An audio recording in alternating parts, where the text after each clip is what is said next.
Bonjour, je suis Amandine Vatel, je suis orthophoniste à Théville dans le Val-de-Serre. Bonjour, Céline Gio, orthophoniste à Cherbourg-en-Cotentin. Bonjour, Jeanne Crouin, je suis étudiante en 5e année d'orthophonie au CFUO de Caen. Et aujourd'hui, nous allons vous présenter notre projet dysphagie sous forme d'une petite vidéo. Elle s'intitule « Réfuter les idées reçues les plus répandues concernant la déglutition ». Donc, voici le contenu de ce que nous allons développer lors de ce webinaire.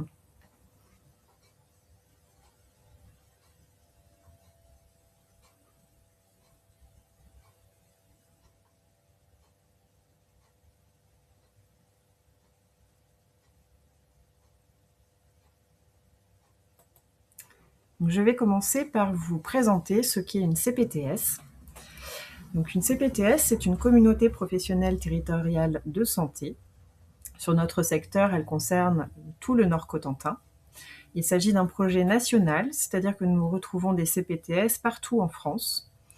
Et leur objectif est de maintenir une coordination de parcours de soins pour les patients, de mettre en lien les professionnels du territoire, qu'ils soient salariés ou libéraux, et également d'améliorer l'accès aux différents soins.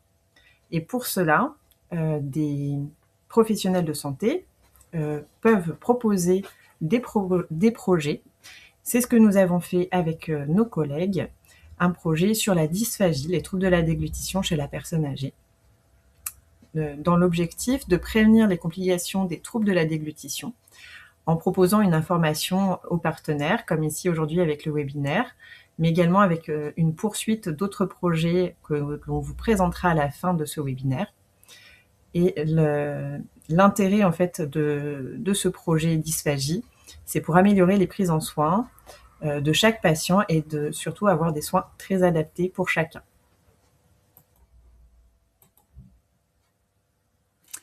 Voici l'exemple d'une déglutition dite normale. Le passage du bolus alimentaire de la bouche vers l'œsophage se déroule en plusieurs temps. Le temps buccal que vous voyez actuellement, avec l'insalivation des aliments, la mastication, les mouvements de langue pour préparer le bolus alimentaire. Ensuite vient le temps pharyngé. La langue propulse les aliments vers l'hypopharynx et en même temps le voile du palais se relève pour éviter que les aliments ne passent par le nez. Les plyglottes, comme vous l'avez vu, au passage basculent vers le bas pour protéger les voies aériennes. Nous avons ensuite le temps œsophagien. Le sphincter supérieur de l'œsophage s'ouvre.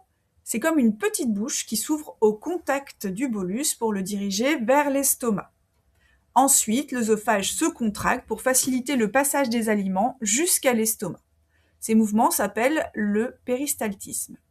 Dans la prochaine vidéo, vous verrez une déglutition normale ainsi qu'une fausse route. Voilà, je vous laisse regarder la vidéo suivante.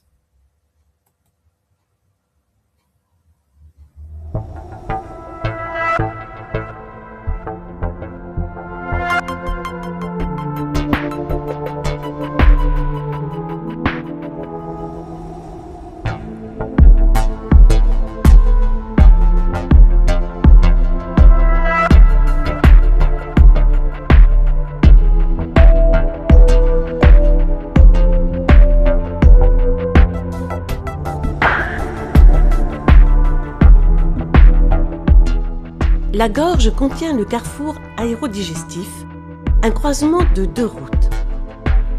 Celle que prend l'air que l'on respire et celle que prennent les substances que nous avalons. L'air inspiré passe par la trachée pour arriver dans les poumons. Les aliments, boissons et sécrétions passe par l'œsophage pour arriver dans l'estomac. Voyons maintenant cela de plus près. Les aliments introduits dans la bouche sont mastiqués, si c'est nécessaire, pour former une boule compacte et pâteuse appelée bol alimentaire.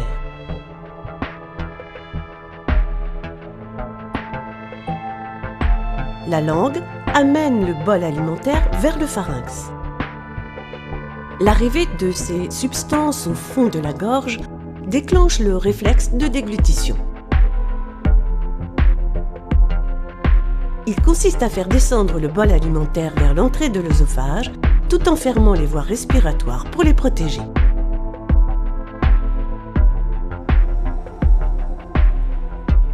À tout âge, nous pouvons tous faire une fausse route en mangeant, en buvant ou simplement en parlant. Par accident, un petit volume de nourriture, boisson ou salive passe à côté. Lorsque cela arrive, le réflexe de tout nous permet de réparer l'accident en expulsant les substances avalées de travers.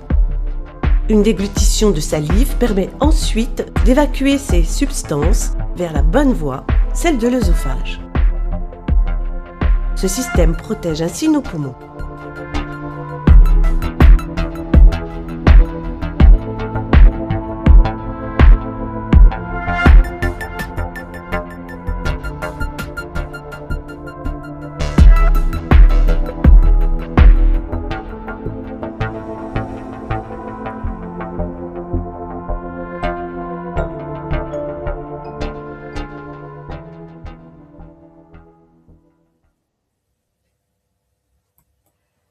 Alors maintenant, on va évoquer l'idée reçue, on ne peut faire une fausse route qu'avec des aliments solides.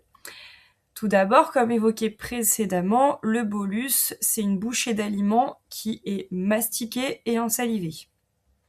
Donc évidemment, une fausse route peut survenir avec des aliments solides, mais pas que.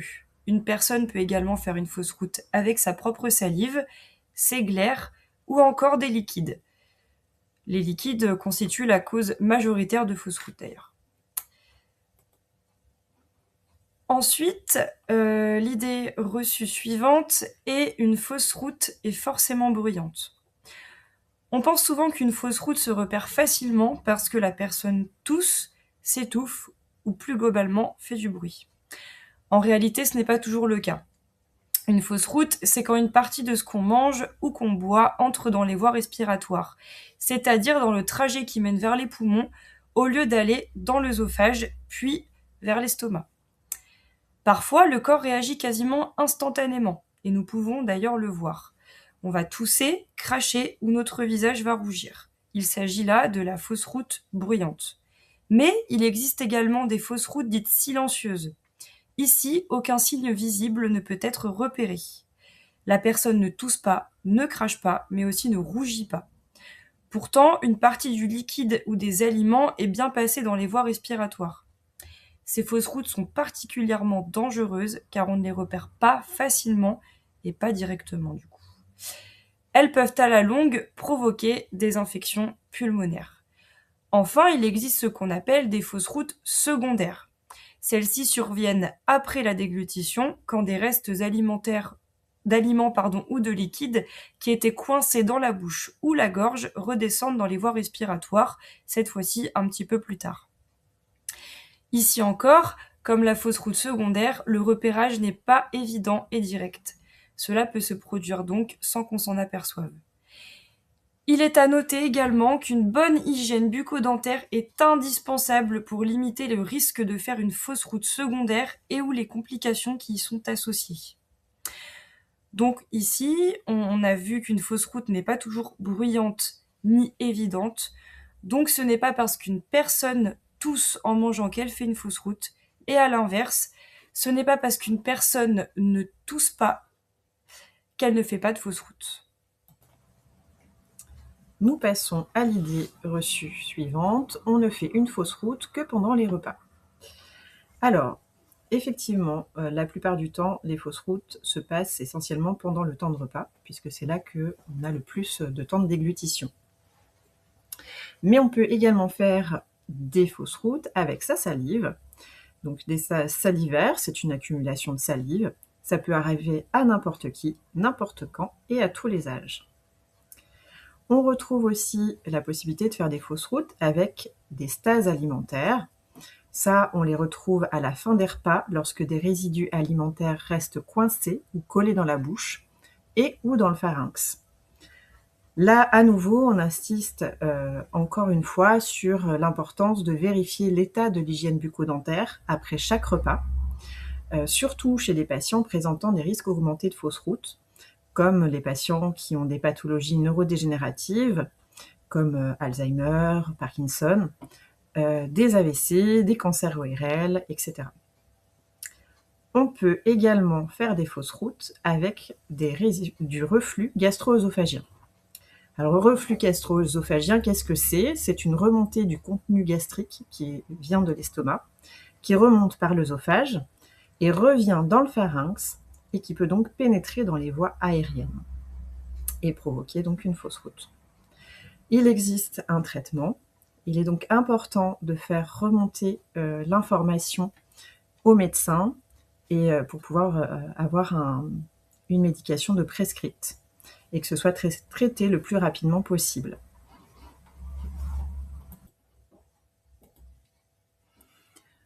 Autre idée reçue, mon patient tousse, je le passe systématiquement en régime mouliné ou en eau gélifiée. Et où en eau gélifiée?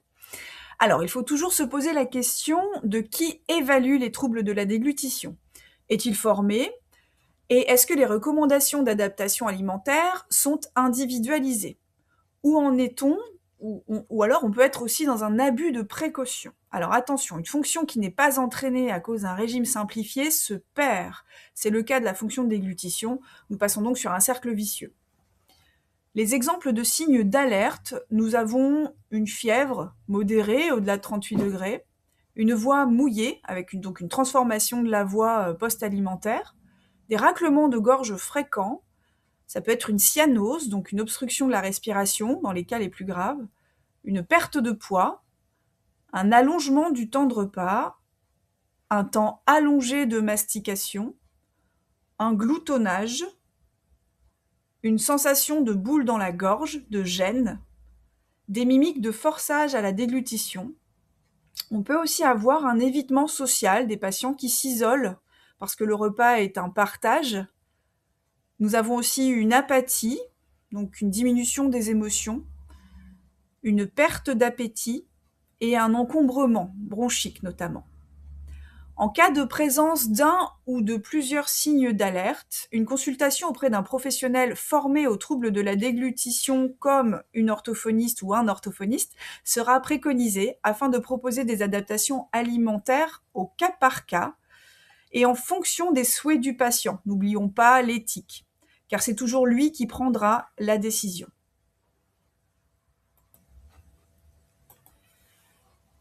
Idée reçue suivante.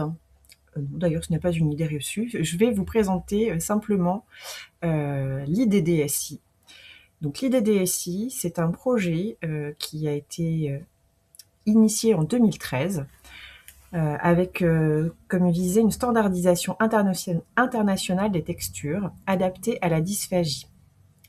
Son but est de développer une nouvelle terminologie universelle et standardisée, ainsi que des définitions décrivant les aliments de texture modifiée et les liquides épaissis utilisés auprès de personnes dysphagiques de tous âges, dans tout type de structure de soins et au sein de toutes les cultures.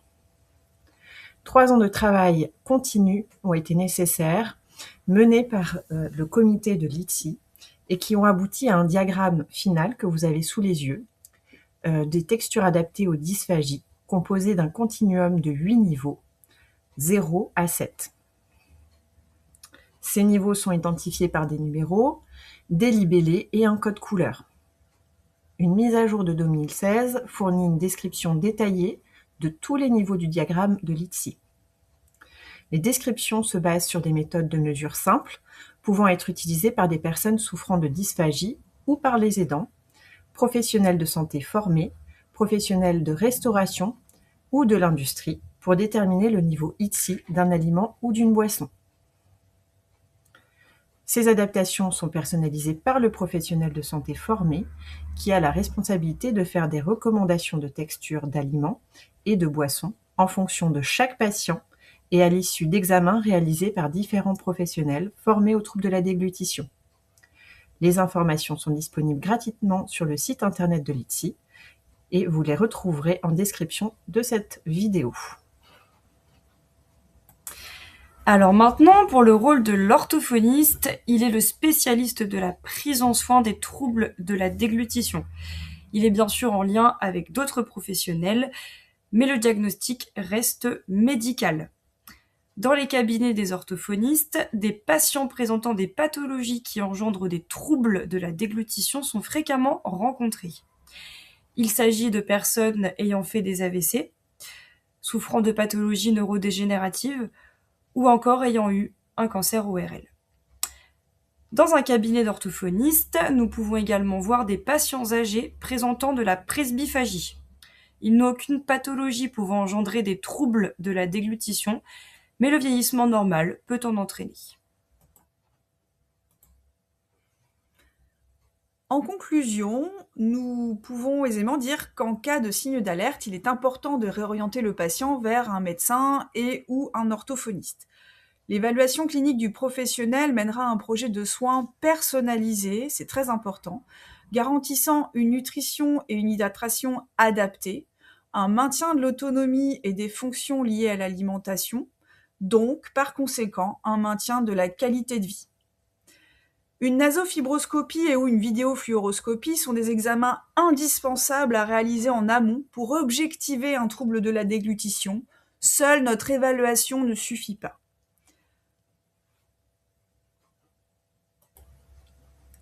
Nous arrivons à l'issue de notre webinaire. Alors, nous avons des projets à la suite de ce webinaire. Déjà, le premier projet, c'est le mémoire de Jeanne, qui est intitulé « Informer les professionnels de l'aide à domicile sur la dysphagie, de l'évaluation des connaissances à la création d'un support adapté portant sur les troubles de la déglutition gériatrique ». Et donc, le support adapté, c'est ce webinaire. Donc, nous espérons que celui-ci vous aura plu. Voilà. Ensuite, en tant qu'orthophoniste, nous souhaitons, avec Céline et également d'autres orthophonistes qui vont se greffer au projet, de créer une cellule déglutition en partenariat également avec des professionnels médicaux comme des ORL, qui permettrait en fait de faciliter l'accès au bilan orthophonique et au bilan ORL dont on vous a parlé, comme la nasofibroscopie et la vidéofluoroscopie, et ainsi pouvoir proposer des plans adaptés pour chaque patient qui présenterait des troubles de la déglutition. Et enfin, nous souhaitons également mettre en place des sessions d'information et de formation des professionnels du secteur de la personne âgée, du secteur gériatrique, donc que ce soit en EHPAD, en hôpitaux, en professionnels de l'aide à domicile, vraiment proposer des formations plus poussées sur le sujet. Si cela vous intéresse, nous restons à votre disposition. Vous aurez nos adresses mail juste en dessous de la vidéo.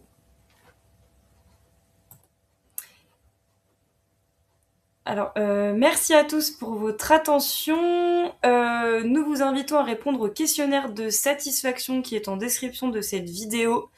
Il y a aussi nos contacts, donc n'hésitez pas si vous avez des questions, des attentes, ou si vous voulez juste prendre contact pour discuter avec nous. Vous avez également aussi le schéma de l'ITSI, donc n'hésitez pas. Voilà. Merci. Au revoir. Merci, au revoir.